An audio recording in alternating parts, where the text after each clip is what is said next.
Bom dia, boa tarde, boa noite. Vamos dar continuidade à nossa aula de momento linear. Se tudo der certo, a gente vai chegar em colisão e começar a falar um pouquinho dela também. Olha só, pessoal. Vamos falar de momento linear. A gente viu, antes de tudo isso, a gente falou de centro de massa. Certo? Aquela maneira que nós temos para fazer o quê? Para fazer a descrição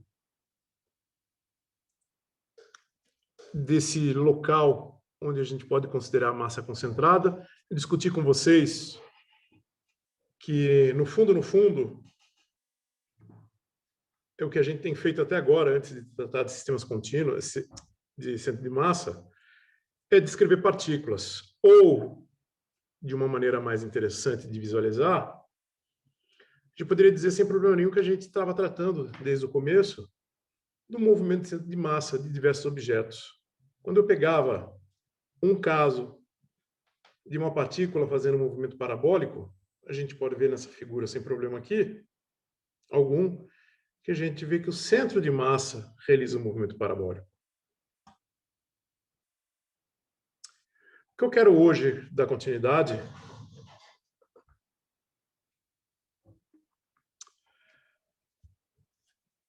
é do momento linear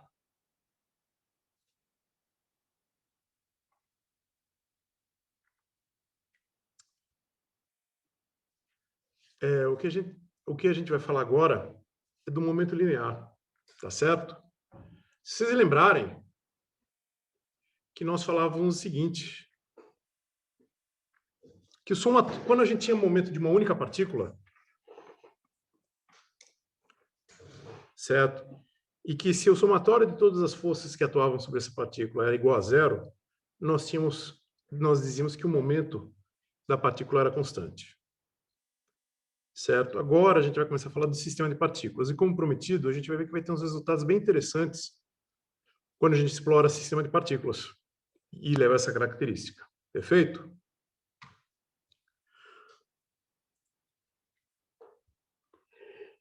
Perdão. Olha só, quando a gente fala de sistema de partículas, primeira coisa, a gente tem que falar que a gente está descrevendo, a gente precisa se preocupar em descrever o centro de massa. Professor, por que é importante a gente se preocupar em descrever o centro de massa? Vamos voltar para essa figura. Eu posso escolher descrever esse ponto aqui, que está girando em torno do centro de massa, a gente está vendo. A gente percebe que isso aqui é uma coisa bem complicada, esse movimento. Aqui ele completa. Tá certo? Esse movimento não é um movimento simples. Se eu escolher descrever o centro de massa, nossa, o que eu faço? Eu falo para vocês, olha, pessoal, vamos descrever o centro de massa, ele faz um movimento de parábola, e centralizado nesse movimento de parábola, eu faço o quê? Eu descrevo essa barra rotacionando. Pronto. Eu compus dois movimentos e estou descrevendo isso aqui. Na verdade, isso que eu acabei de falar para vocês é como a gente faz a descrição de um corpo real. Eu descrevo o centro de massa, aí todos os outros pontos eu descrevo esse movimento com relação ao centro de massa. Isso é a importância que a gente tem com relação ao centro de massa. Tá certo? Ele que vai facilitar, é por isso que ele facilita tanto essa nossa descrição.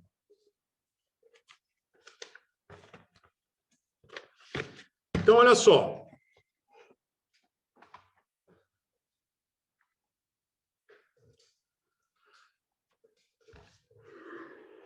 Se a gente pegar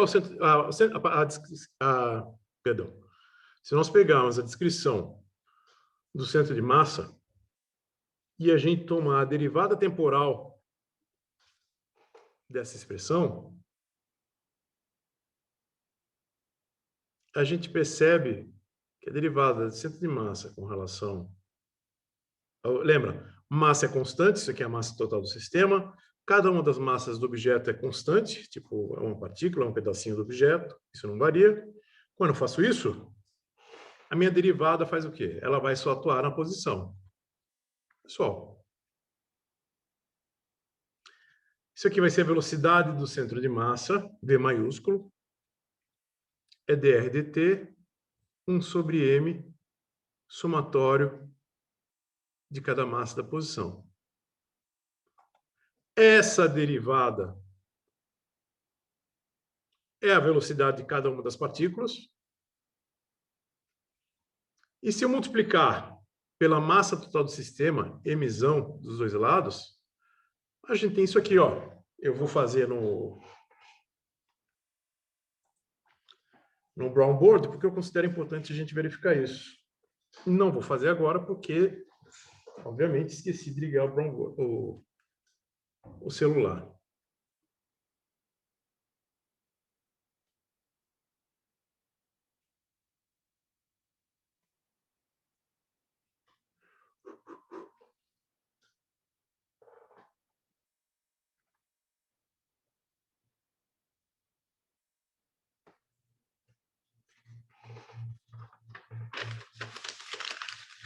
Quando eu falo multiplicar ambos os lados da equação, eu quero dizer fazer isso aqui, ó. A expressão que nós tínhamos antes. A derivada da posição do centro de massa com relação ao tempo é igual a 1 sobre a massa total do sistema vezes o somatório de cada elemento e da derivada da posição de cada elemento.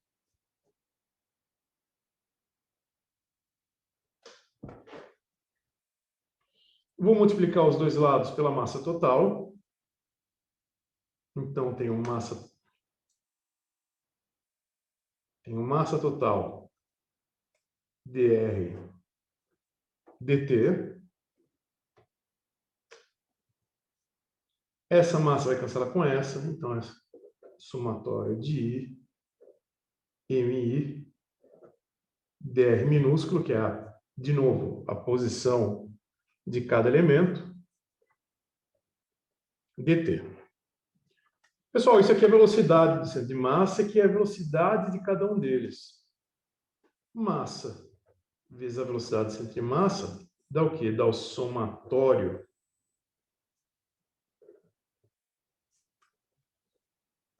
VI. Pessoal, massa vezes velocidade tem uma definição. Momento.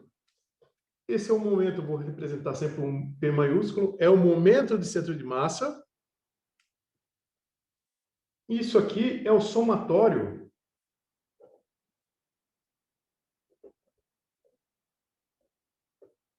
dos momentos de cada partícula. Então, olha só, para isso, vamos marcar bobeira. Opa, já marquei. Desculpa, eu queria chegar nessa transparência. Deixa eu fazer uma coisinha aqui.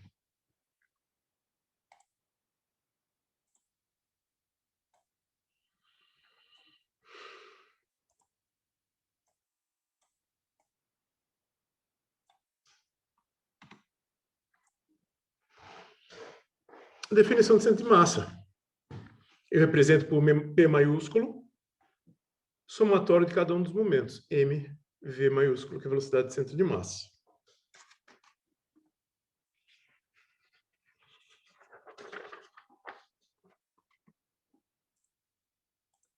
Só tirar um som aqui.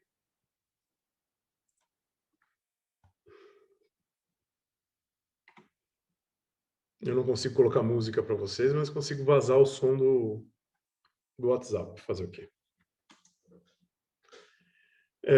Voltando aqui.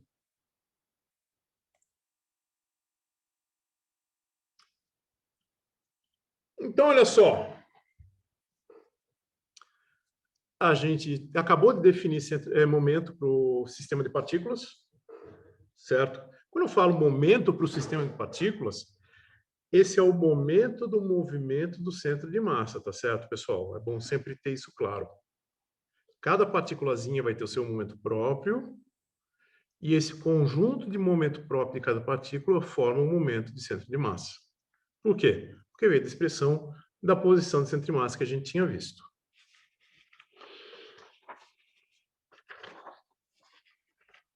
O que eu quero comentar com vocês agora é o seguinte. Vamos explorar as leis de Newton sob perspectiva agora do centro de massa, do sistema de partículas. Pessoal, sempre que eu falar de centro de massa, eu estou sempre pensando no sistema de partículas como um todo. Eu não vou ficar olhando partícula por partícula, mas eu vou olhar o movimento do centro de massa como um todo. Se eu tomar a derivada temporal, segunda lei, derivada temporal do momento com relação ao tempo, não importa que seja o momento de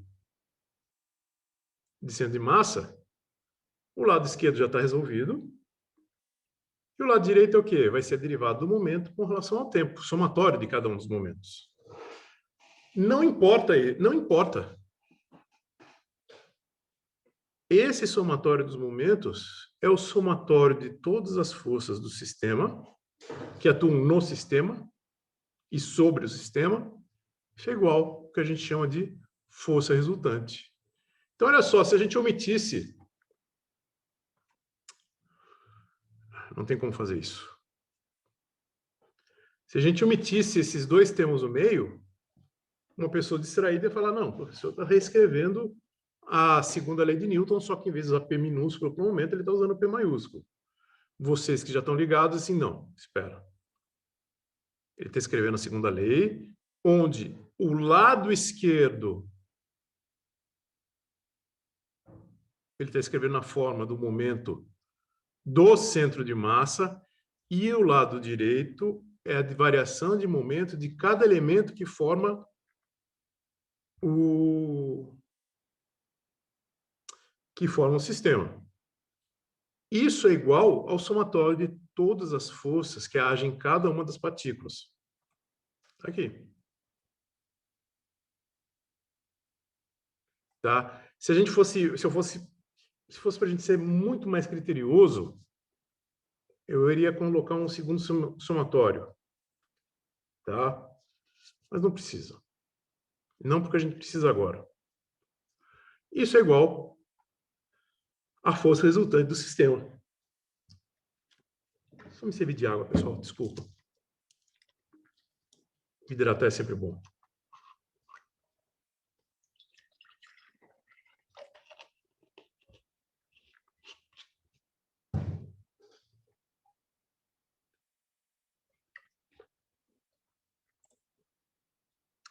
Aqui tem uma sutileza que vem do fato da gente estar trabalhando com um sistema de partículas.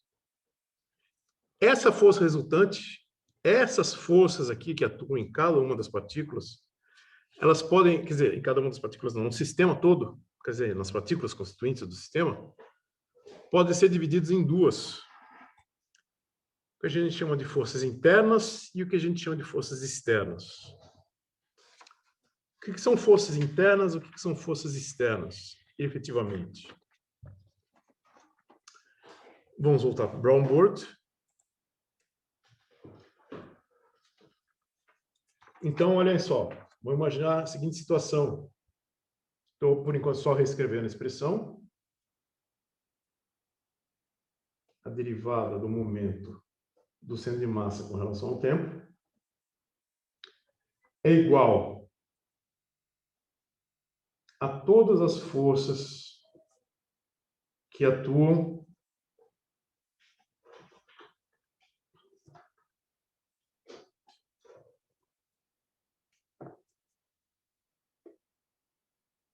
em cada uma das partículas. Tá certo? Isso eu consigo dividir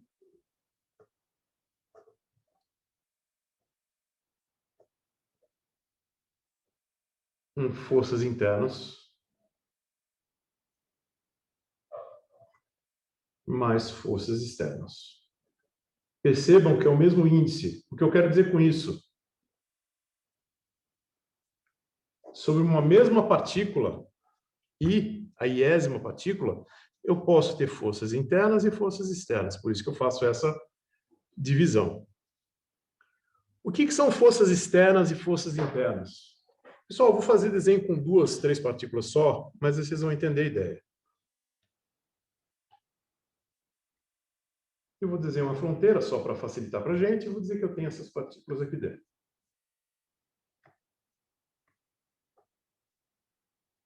Essas partículas estão no planeta Terra. Elas estão sofrendo a ação da gravidade. Então, em queda livre, que seja.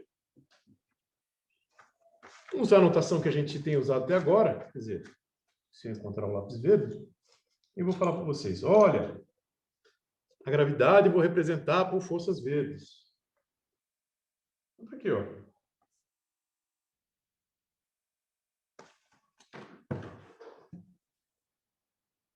Peso na partícula 1, peso na partícula 2, peso atuando na partícula 3. Essa força está vindo de um agente externo. É a gravidade que atua, que é provocado pela superfície do planeta. Oportunidade de usar o marrom. A superfície do planeta produz aceleração gravitacional que vai atuar em cada uma dessas partículas. Isso é uma força externa. O que eu chamo de força interna, vamos considerar a seguinte coisa que a gente já conhece. Vamos dizer que essas partículas são carregadas eletricamente. Essa aqui positivo.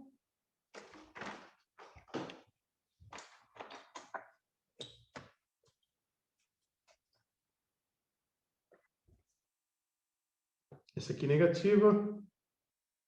Essa aqui positiva. Pronto. Ignora, então, agora, por enquanto, a força da gravidade, que está atuando igualmente em todas as três. Eu sei que essa partícula aqui vai fazer o que com essa positiva? Vai empurrar ela para lá. Vai ter uma força de repulsão da partícula 1 sobre a partícula 2.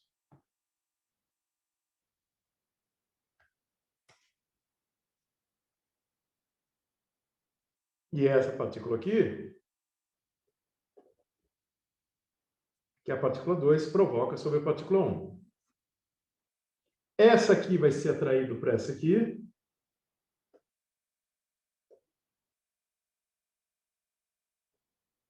Opa, esse aqui é 3. F1, 2. E essa aqui vai ser atraída para cá. F2, 1. Essa vai ser atraída para cá. F3, 2. E essa para cá. F2, 3. Pessoal, vocês conseguem enxergar? É claro para vocês que as forças elétricas só existem por causa das outras partículas que tem aqui dentro? Ou seja, são forças internas, são forças que uma partícula do sistema produz sobre a outra. Só isso. Eu classifico como forças internas as forças que as partículas fazem entre elas dentro do sistema, ou seja, eu olho dentro do sistema.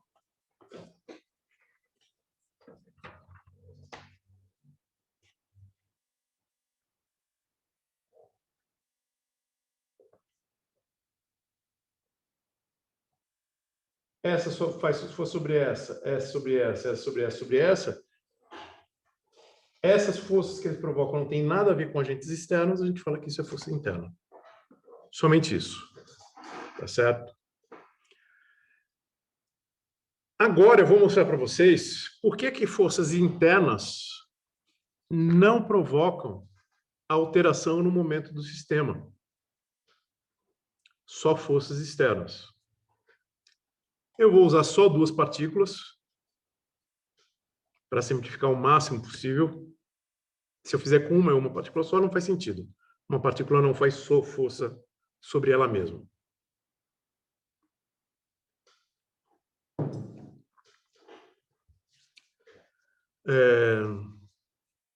Opa. Não, de novo, isso. Vamos considerar só duas partículas.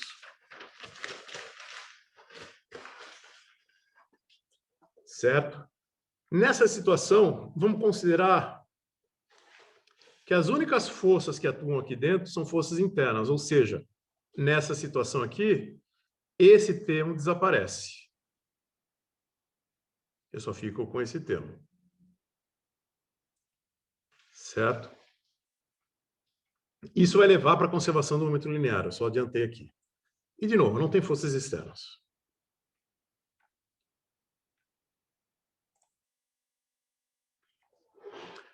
Olha só. Então, só tem forças internas, é o que a gente chama de sistema isolado. Uma partícula só interage com a outra. Certo? A gente sabe, então, que a partícula 1 atua uma força sobre 2 partículas. A força que 2 sofre. Desculpa. Que a segunda desculpa. Partícula 2 exerce sobre a partícula 1, F de 2, 1, e a força que a partícula 2 exerce na partícula 1. Partícula 1 sobre partícula 2. Tá? 1, 2. 1 sobre partícula 2, 2 sobre partícula 1. Ora,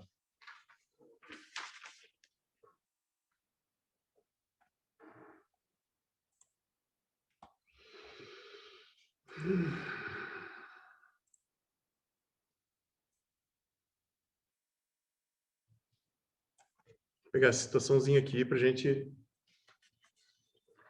ficar claro para a gente. Então, nessa situação, efetivamente, se a gente falar o seguinte, olha, existe uma variação de momento sobre o sistema, então, olha só, nós tínhamos um momento do sistema, melhor assim isso. Nós temos um momento do sistema somatório de igual a 1 a 2 de PI, igual a P1 mais P2, é o nosso sistema formado por duas partículas. As únicas forças que atuam no sistema são forças externas, ou seja, a força que a partícula 1 vai exercer sobre a partícula 2 e a partícula 2 vai exercer sobre a partícula 1. Ok, foi o que a gente tinha visto. Como que a gente escreve isso? A gente fala forças externas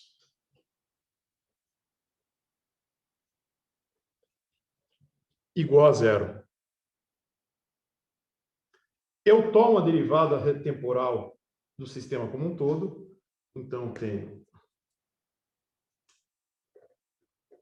dp dt igual a derivada do momento da partícula 1 com relação ao tempo, mais a derivada do momento da partícula 2 com relação ao tempo.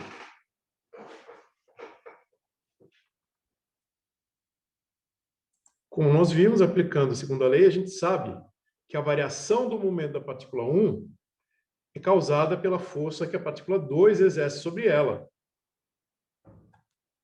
Então, usando isso,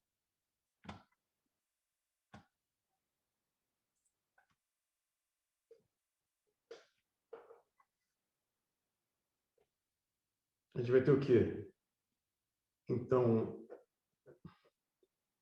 pessoal, vou fazer um F mais detalhado, esquisito, porque eu estava fazendo força F maiúsculo, só que o momento de sistema de massa estou usando letra maiúscula. Então, só para diferenciar, isso aqui é a força no sistema. É igual à força que a partícula 2 exerce sobre 1, mais a força que a partícula 1 exerce sobre a partícula 2.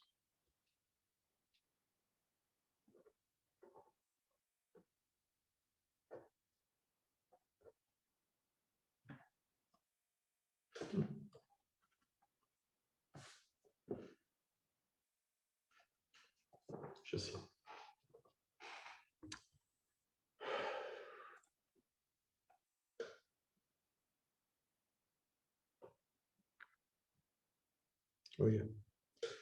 Olha só. Nada nessa manga. Nada nessa manga. Não, tá, sério. Pessoal, agora, lembra que eu falei para vocês lá atrás, quando eu falei de forças? Pessoal, a terceira lei é importantíssima. Ela permite que a gente perceba coisas que só a aplicação da primeira e da segunda não aparece. Está aqui um dos momentos que a terceira lei vai brilhar. O que a terceira lei diz mesmo para a gente? Que a ação é igual à reação, não é isso? A gente conversou sobre copos diferentes, mas pensa o seguinte, não tem problema. Lembra que a terceira lei diz que F de 1, 2 é igual a menos F de 2, 1? Vocês já estão enxergando onde que a gente vai chegar. Estão enxergando onde nós vamos chegar.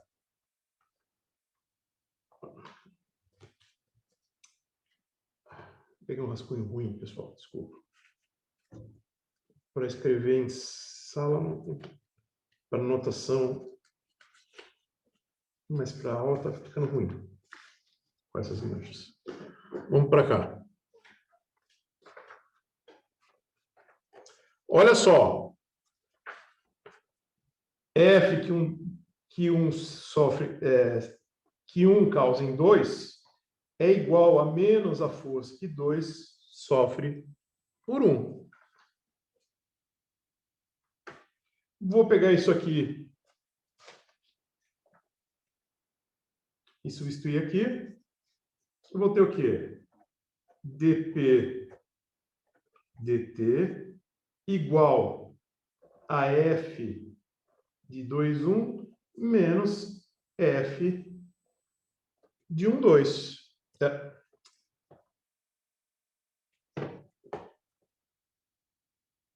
Menos F de 2, 1.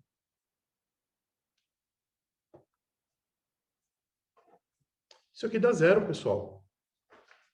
Ou seja, a variação de momento linear do centro de massa, se só existia ação de força interna, é igual a zero.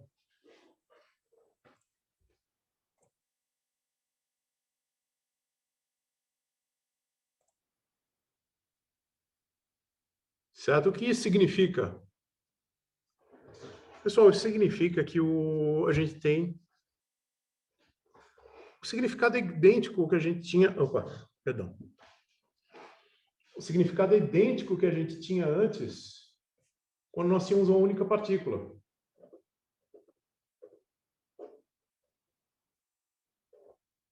O momento se conserva. Só que ó, é muito mais forte que a gente está falando. Agora a gente está falando que o momento do sistema como um todo, de todas as partículas do sistema, se conservam. Tá certo? Ou, se você preferir, se você olhar para o centro de massa, o centro de massa não vai sofrer ação, não vai sofrer alteração.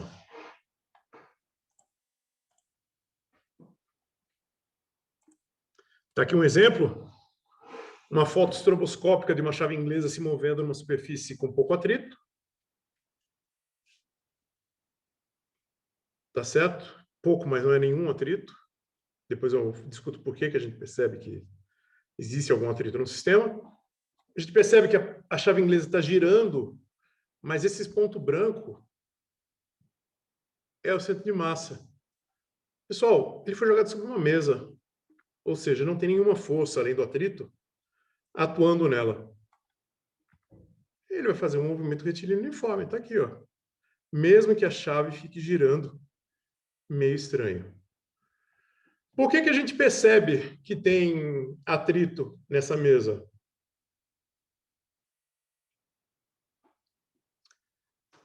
Se você olhar aqui, a distância entre esse aqui e esses dois pontos aqui é maior.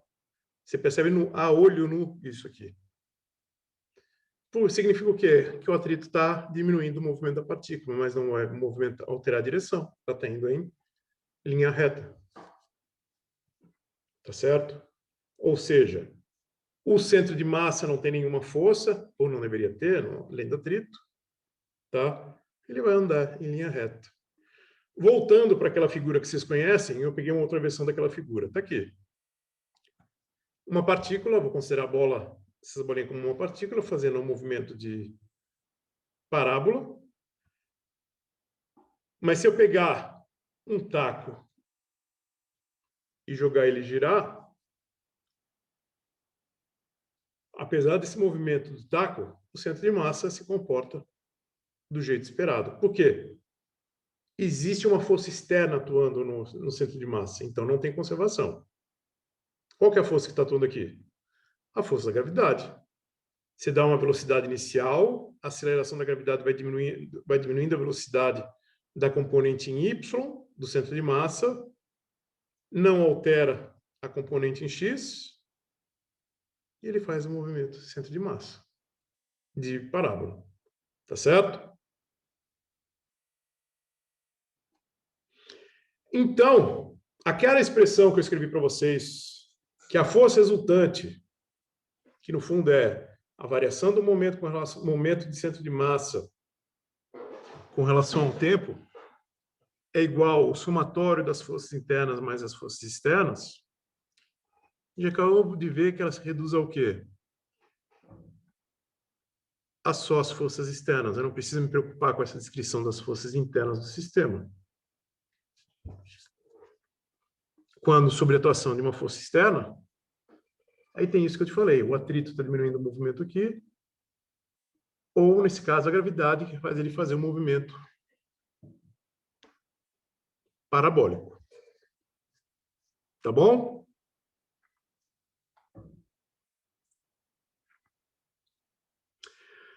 Pessoal, quando nós temos essa versão, isso aqui, a derivada do momento do centro de massa com relação ao tempo, que é igual à derivada com relação temporal do somatório de todos os momentos das partículas que fazem o sistema, é igual a zero. Lembra? Uma derivada para dar igual a zero só tem um motivo, né? Esse P aqui, ou o somatório desses elementos, cada um dos P's, dá um valor constante. Ou seja, a conservação, vocês estão vendo a expressão que determina a conservação do momento linear. A gente pode apresentar dois enunciados para a conservação do momento linear. Quando eu falo de sistemas, tá? Porque quando a gente fala de uma única partícula, não tem muito como a gente variar. Desculpa, pessoal. Os dois enunciados são esses. O momento linear de um sistema isolado é constante no tempo, ou o centro de massa de um sistema isolado se mantém em movimento ou em movimento retilíneo uniforme. Muito parecido com o enunciado da segunda lei, né? Aí a gente tem consequências, por exemplo. Aqui eu estou falando um exemplo, aqueles exemplos hipotéticos exagerados de física. Pessoa no espaço, dois astronautas se empurram, eles se afastam com a mesma velocidade. Conservação de momento, que a gente costuma ver nos filmes filmes sobre espaço. O centro de massa deles, vamos dizer que está aqui, continua o mesmo, e eles vão se afastar. Tá certo? Porque não tem nenhuma outra força provocando alteração da posição do centro de massa.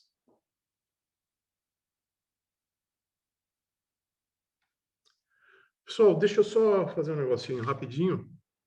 Daí eu vou falar sobre sistemas de massas variáveis, porque ele cabe aqui. Tá certo? 2 minutinhos, por favor.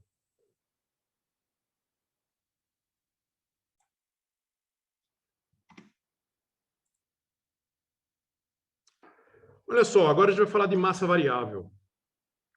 Acho importante a gente falar de massa variável, porque no fundo professor, por que a gente não falou antes de massa variável? Porque, efetivamente, quando a gente fala de um sistema com massa variável, são várias partículas, né? Algumas partículas estão indo embora do sistema. Então, não falar de massa variável... Só ajustar um pouquinho, pessoal. Isso. Não falar de massa variável, naquele momento fazia sentido, agora não. Eu preciso efetivamente falar.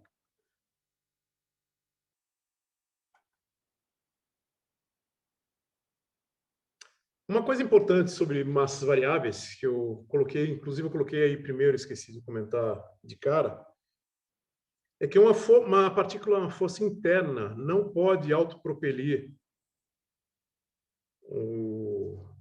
um sistema, devido à conservação de momento que a gente viu. Conservação de momento linear ou momentum, tá? Se você usar momentum, você está falando de momento linear, não precisa ficar falando momento linear. Pessoal, mas se a gente tiver variação de massa, a gente pode ter autopropulsão, tá? Mas só, como se diz,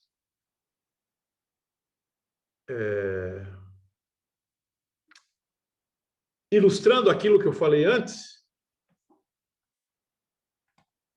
não pode por conservação de momento, não existe variação de massa quando o super-homem está voando. No caso do Homem de Ferro, existe uma variação de momento, tá, provocada pelos propulsores, que a gente pode imaginar como uma leve variação de massa, tá, intensificada por esse sistema de propulsão. Obviamente que a gente não precisa falar de super-heróis e nem de situações hipotéticas, tem dois casos bem interessantes para a gente falar de variação de massa. Sistema mais boboca no sentido de mais comum, ou seja, qualquer um que assistiu o filme de pirata, o filme de guerra, sabe, quando o canhão dispara, ele tem um recuo, a massa da bala, geralmente do canhão é considerável, por isso que a gente tem esse recuo.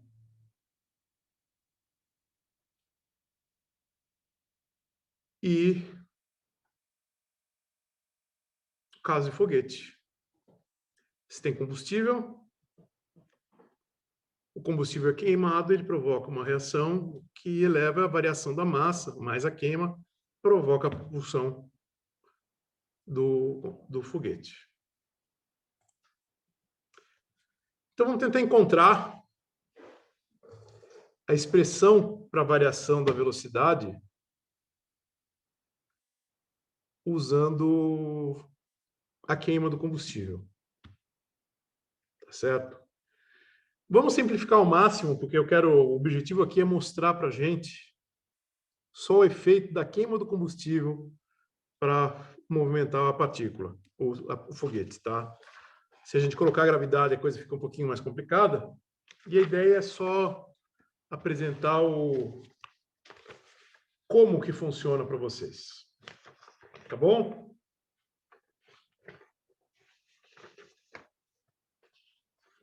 Então, vamos lá. Deixa eu pegar minha cola, que eu não quero confundir vocês.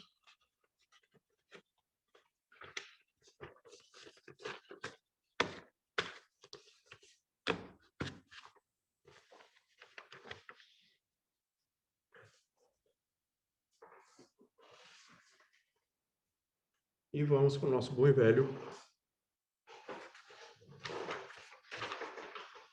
brown board.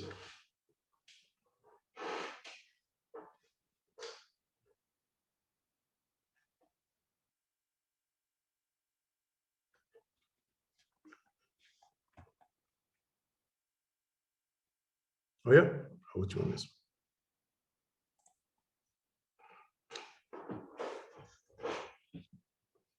Esse é o movimento do foguete. Esse é o nosso foguete. Está mal desenhado, por favor. sejam condescendentes com a minha falta de habilidade de desenho.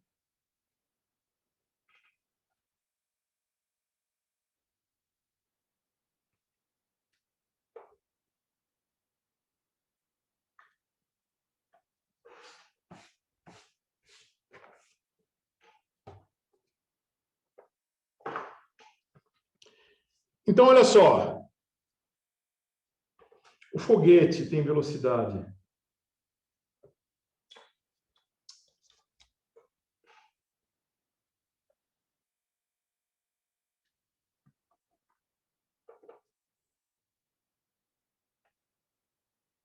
V.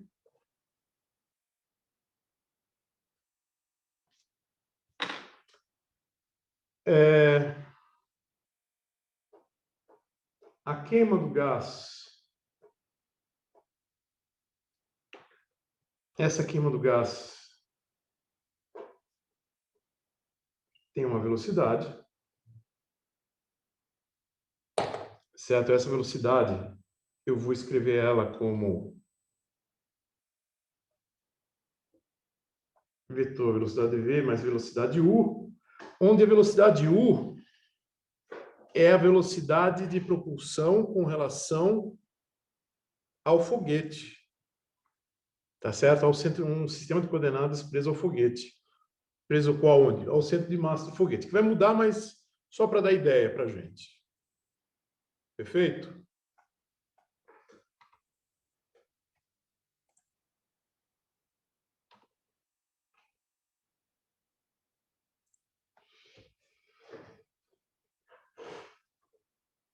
Então, se eu olhar só para dentro do foguete, U é a velocidade de ejeção. Esse U aqui é a velocidade de ejeção que o gás é jogado para fora, para a câmara de combustão do foguete.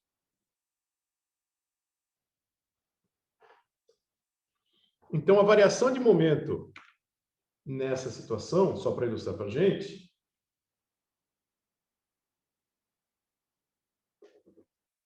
variação de momento do combustível queimado, tá?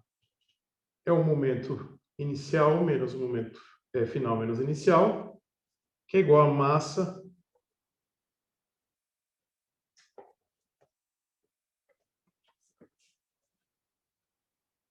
menos zero, porque com relação ao foguete ela está parada, antes e depois ela começa a ser ejetada com essa velocidade U. Tá? Onde esse Mzinho aqui, M da molécula de combustível ejetado. Tá certo?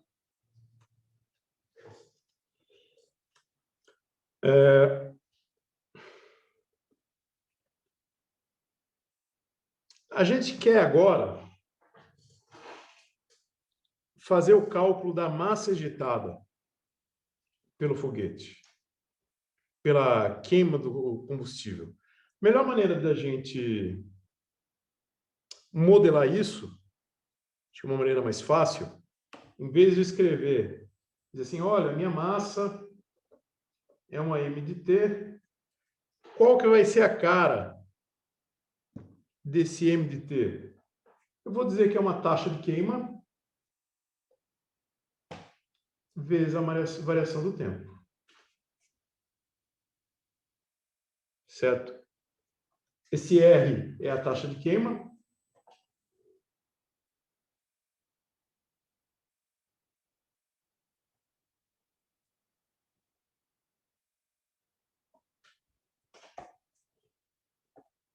E tem unidade, vocês imaginam, quilograma por segundo. Segundo cancela com segundo e sobra só massa. Tá, existem modelos mais sofisticados, mas por enquanto a gente vai ficar com isso.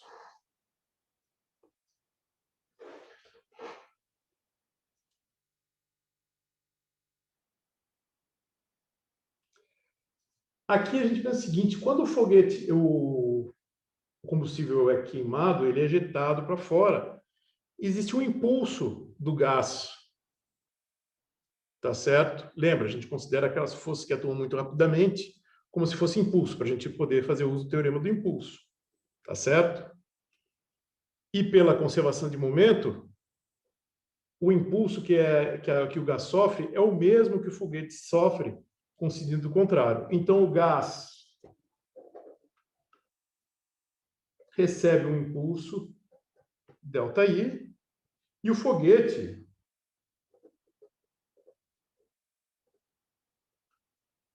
recebe um impulso menos ΔI.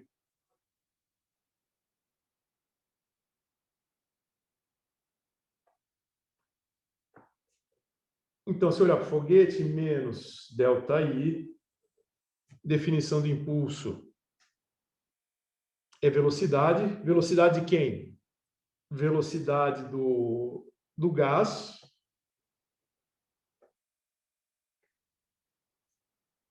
vezes a massa. Lembra que variação de impulso é a variação do momento. Quem que dá a variação do momento? A massa é a variação da massa. A variação da massa está aqui.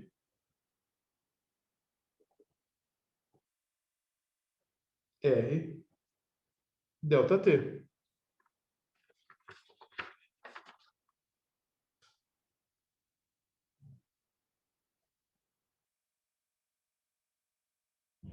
Aí a gente passa o ΔT do outro lado e o menos para esse lado. A gente tem que a força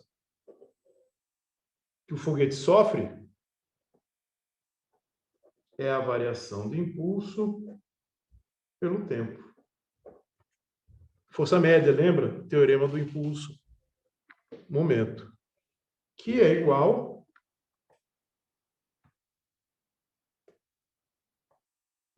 a U menos U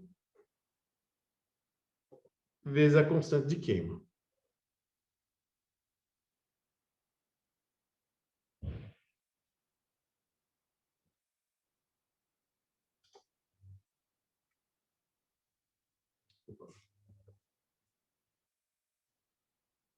Desculpa. A massa não é ΔT, é RT, é uma função do tempo. Agora, eu quero relacionar a variação da massa total. Então, eu sei que eu tenho a massa muda com o tempo desse jeito, ele tem essa queima. A variação da massa total, ou seja, variação da massa total não. Eu quero saber quando é uma função que me entrega da massa total até o momento que o combustível se esgota. Ora, se disser isso, eu falo que a massa do foguete é regida pela seguinte equação. Massa inicial do foguete menos RT, que é aquela variação que a gente sabe da queima da massa do foguete. M para T igual a zero, a massa que tem no foguete é a massa inicial. A partir do instante que o foguete está queimando, ele começa a diminuir desse jeito. Agora, com isso, eu aplico na equação que a gente conhece para a velocidade, para a variação do momento. Eu sei que a força é menos o R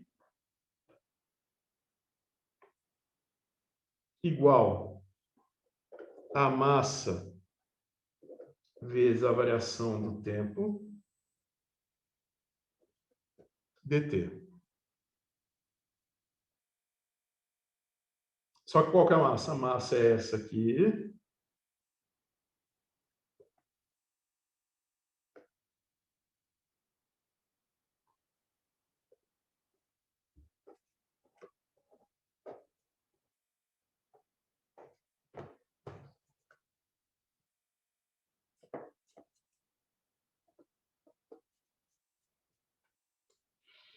E VDT. O que a gente faz? A gente faz o que a gente sabe fazer melhor. A gente passa o dt para o outro lado e tudo que tem t vai para um lado e tudo que tem dv para o outro.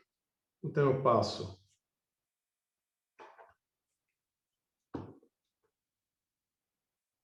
tudo para o outro lado, basicamente.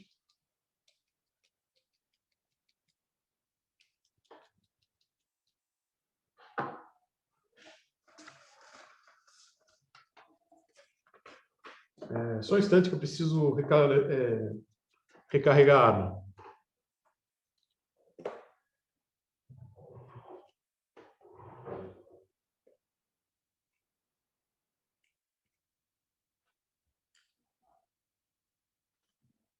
Continua aqui. Aqui está acabando.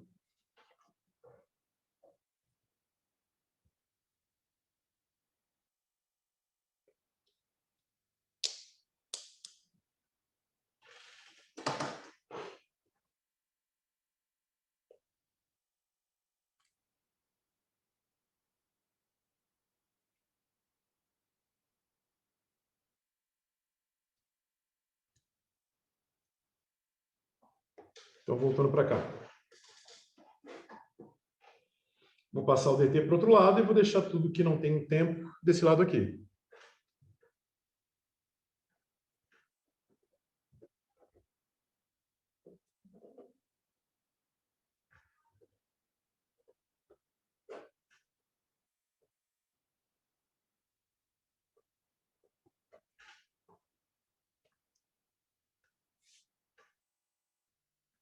Essa integral vai dar V menos V0. E esse lado vai dar o quê?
Aqui, pessoal. Essa expressão básica para a gente falar de velocidade de foguete.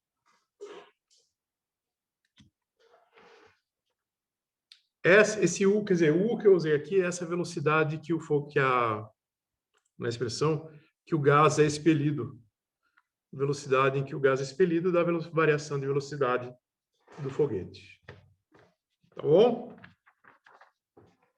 O que nós vamos falar agora, daqui a pouquinho, só vou preparar a transparência. No fundo, a gente está falando de conservação. O foguete é um caso de conservação de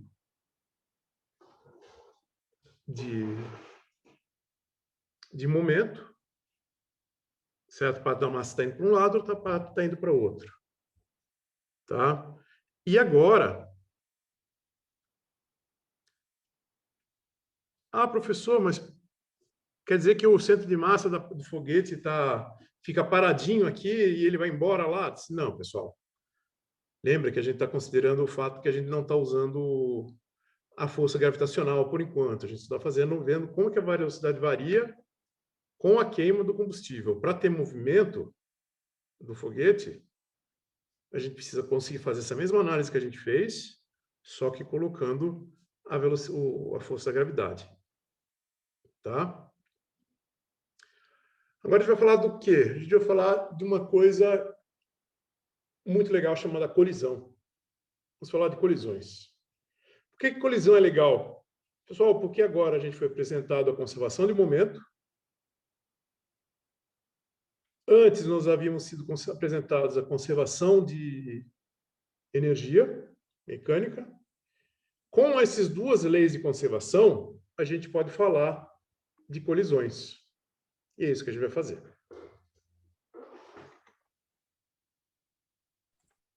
Só me dê um instantinho. Então, vamos falar de colisão.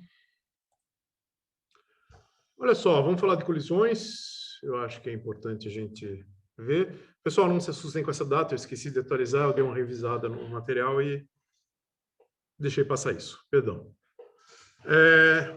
Pessoal, hoje eu só vou comentar com vocês os tipos de colisão, tá certo?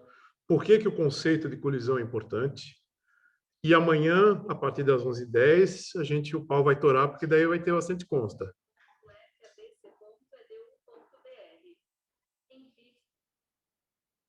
O Google Assistente quis ajudar. A gente vai... A aula que vem vai ser uma aula relativamente atípica, porque vai ter muita conta. Tá certo? Eu não vou deixar essas contas para depois. Vou fazer na aula, para vocês tirarem dúvida, caso vocês tenham. Obviamente, a gente vai gravar, para vocês revisarem quando vocês precisarem. Então, hoje, eu vou só fazer o quê? Eu vou apresentar a parte conceitual e vocês vão olhando os materiais, vão estudando para vocês se prepararem para amanhã. Olha só. Quando a gente fala de colisão, a gente, de maneira intuitiva, a gente já sabe. Tá? A gente pode imaginar um acidente de carro ou um jogo de bilhar. Basicamente, é um jogo sobre colisões. O que diferencia, basicamente, isso aqui disso aqui, além do prejuízo material, prejuízo humano que aqui tem, e aqui, a menos que você esteja apostando dinheiro, não tem prejuízo humano nenhum.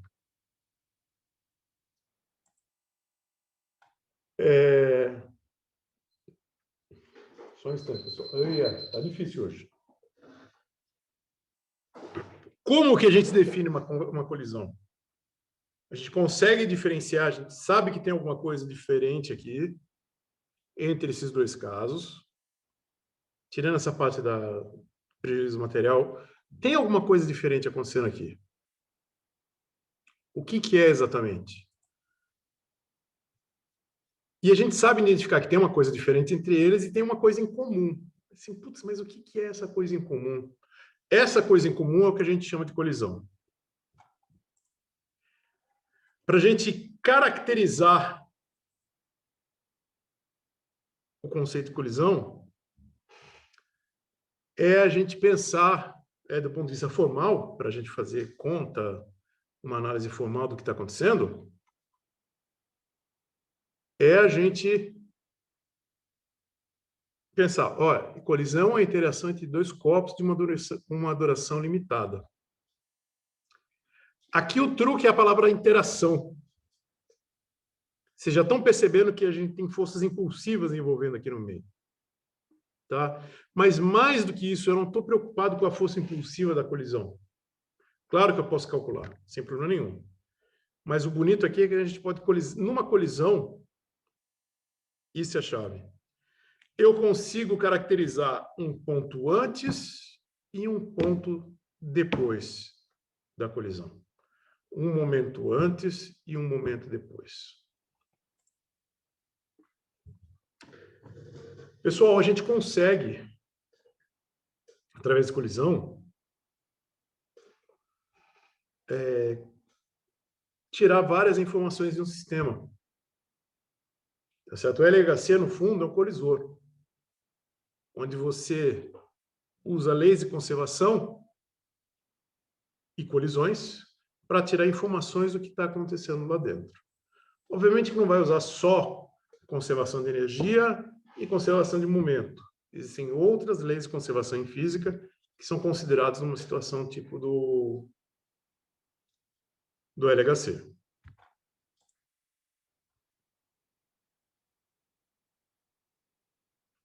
Eu posso ter numa colisão uma mesma quantidade de partículas ou uma quantidade diferente, tá certo? Se numa colisão as partículas antes são as mesmas depois, a gente chama... Desculpa, são as mesmas partículas que a gente tem antes e as mesmas partículas que nós temos depois, a gente chama de espalhamento.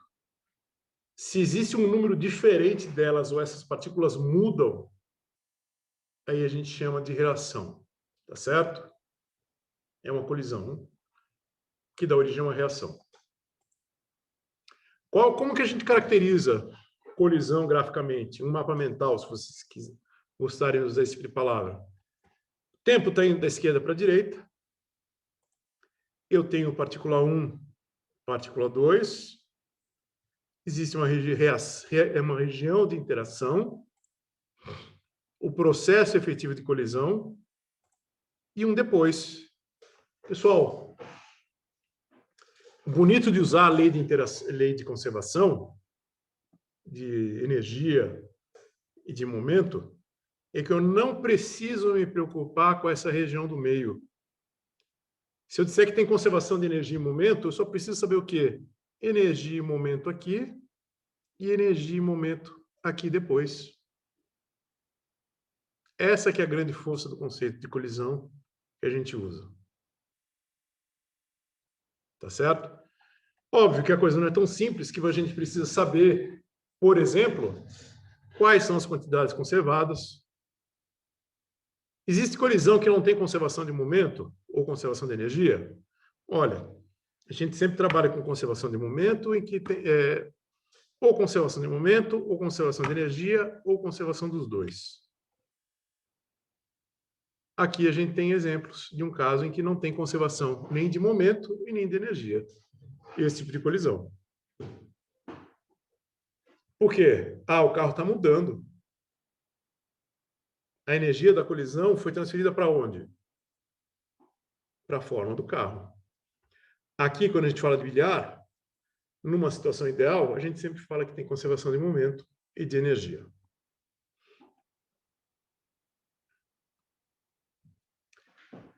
As perguntas que a gente fez, elas são interligadas. Dadas as quantidades conservadas num sistema, a gente consegue dividir, basicamente, classificar as colisões da seguinte maneira. Colisões perfeitamente elásticas, tanto o momento quanto a energia se conservam. Inelástica.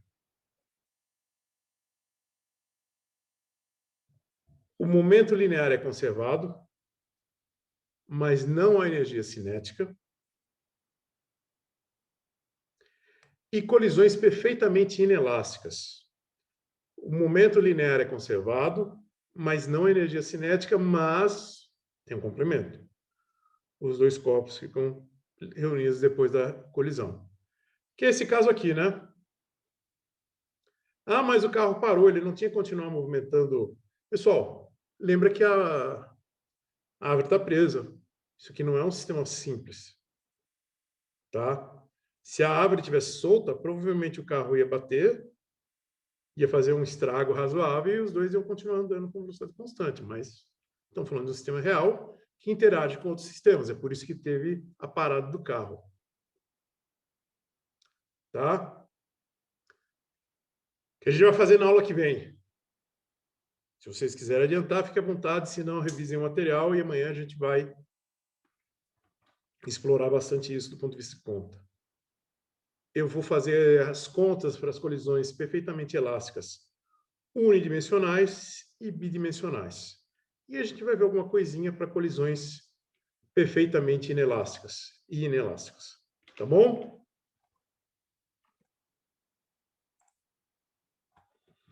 Então, amanhã se preparem. 11h10, sem falta, a gente começa. Não vai ter... claro, sempre vou dar os 5 minutinhos para a gente se preparar psicologicamente e chegar mais gente. Só que daí a gente começa o pautorando nessa discussão sobre colisão em 1D, colisão em 2D e coisas do tipo. Tá bom?